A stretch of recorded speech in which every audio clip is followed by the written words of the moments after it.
it's English time. We are now in our 6th week and we are going to have a discussion about phrases, clauses, and sentences. At the end of the lesson, you will be able to define and differentiate phrase, clause, and sentence. Identify phrases and clauses used in a sentence. Differentiate the two types of clauses and write meaningful sentences. Let us now have a discussion about the forms, differences, and relationships among phrases, clauses, and sentences. Let us first have the meaning of a phrase. A phrase is a group of words that stands together as a single grammatical unit, typically as part of a clause or a sentence. It cannot stand alone as it does not contain a subject and a verb. It does not give a complete idea. It usually consists of an article, preposition, or noun. A phrase acts as a noun, an adjective, or an adverb. So it can also be defined as a group of related words which lacks a subject and a verb that acts as a single part of speech in a sentence. Look at the group of words. Christine and her friends. These words can be considered as a subject, but it lacks a verb. There is no action done by Christine and her friends, so this is an example of a phrase. Next, we have finish the task. This group of words contains verb, which is finished, but it doesn't have a subject. Hence, it is also an example of a phrase. The third one is on the table. On the table has neither a subject nor a verb. This alone does not give a complete idea. Therefore, since it does not have a subject nor a verb, this is a phrase. Next, we have a clause. A clause is a group of words having both subject and a verb. It can sometimes act as a sentence, but is not always the case. We have two types of clauses. These are independent and dependent clause. An independent clause is one that can stand alone as a sentence. It requires no extra information to understand. It has a subject and a verb that expresses a complete thought. Let us have this example. I love my country, so I will make sure to protect its sovereignty. This sentence is divided into two. The first one is, I love my country.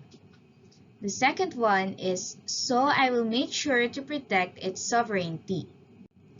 Let us analyze the first part. The subject here is I, and the verb is love. I love my country. This has a complete thought and can stand alone. So this is an independent clause. The second part of the sentence is, so I will make sure to protect its sovereignty. This also has a subject and a verb. However, this begins with a conjunction, so. Therefore, this clause cannot stand alone. This now is an example of another type of clause, which is dependent clause. A dependent clause is one that cannot stand alone as a sentence. It is called dependent clause because it needs to be attached or joined to an independent clause. It is a supporting part of a sentence. Dependent clauses begin with subordinating conjunctions such as before, if, when, after, so, hence, therefore, since, because, so that, and others. Now we have a sentence. It is a set of words that contains a subject and a predicate. It expresses a complete thought and begins with a capital letter and ends with a full stop. It could be a period, a question mark, or an exclamation point. I like you. In this sentence, the subject is I, and the complete predicate is like you. This has a complete thought, so it is a sentence. Are you okay? The subject is you, and the predicate is are okay. Though it ends with a question mark, it is a sentence as it expresses a complete thought. Last is look out. This group of words is just a predicate, but it has an underlying subject which is you.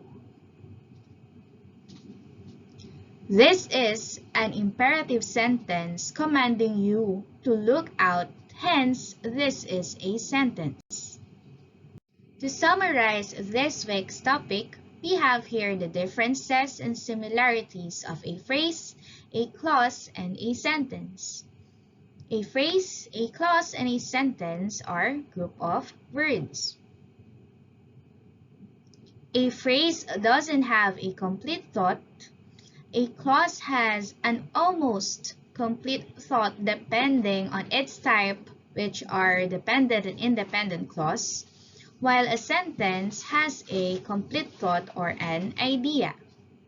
Both clause and a sentence has a subject and a verb, but the phrase does not have. If you have any questions, feel free to ask it through our Google Classroom. That's all for today. Goodbye, class.